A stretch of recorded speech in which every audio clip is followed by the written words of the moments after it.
Okay, my name is Brother Orlando, and I am making this video. It's not exactly for a review, but this is the Home Depot Majestic 8x12 shed that I just recently completed.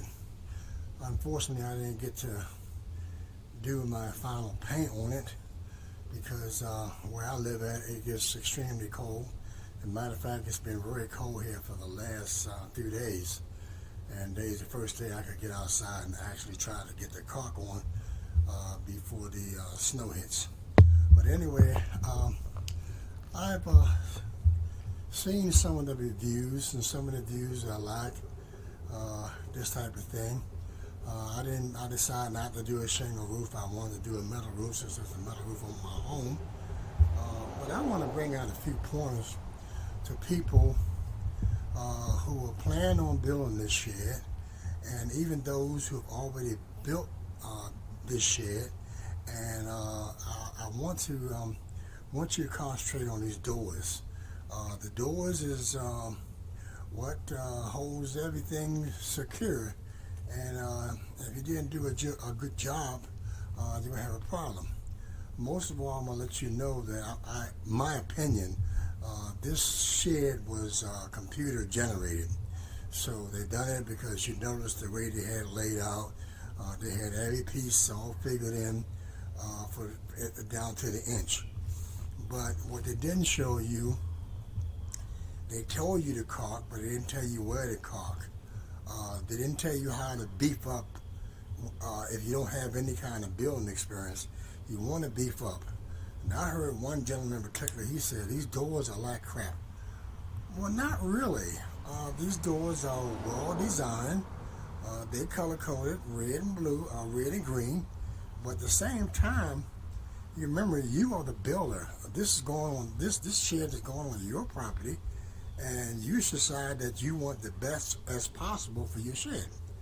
Now, I'm going to point out what I done to make my shed more sturdy, because I'll be honest with you, I can only agree with the gentleman who made the comment about the doors, but the doors are well designed, they're just not well built. Now, what I'm going to show you is this. I'm going to come in a little closer on a tripod, and I want you to look at this area here. You see all these here, he got all these little trims that goes around his doors. Okay, they got a little section in the middle. They got a section up at the top, on the side. Well, that stuff is glued. It's glued in, and it's not going to hold up. You think about it's a rainy area. That glue is not going to hold up. It's going to pull apart, especially at the bottom. So this is what I basically did. You look at all the areas, and you got to lose your imagination. You can see where the snow will sit. It'll be up on these ridges, and that's where you want to caulk at, okay? Especially at the bottom, where most of your snow will be laying, you want it caulked well.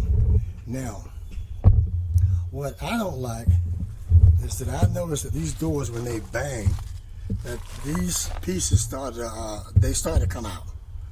They just started to come apart. And this door just completely. So what did I do? You gotta beef it up. They don't have to tell you that. Beef it up. I do it. I don't like doing this nail thing. I like to do the screws, the contractor screws, and I basically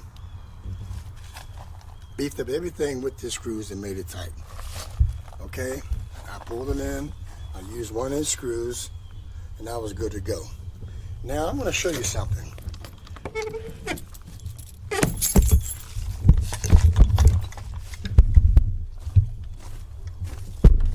Are you hearing that? Are you hearing that? You hear how that bangs? Now, this is my pointer. This is what I did.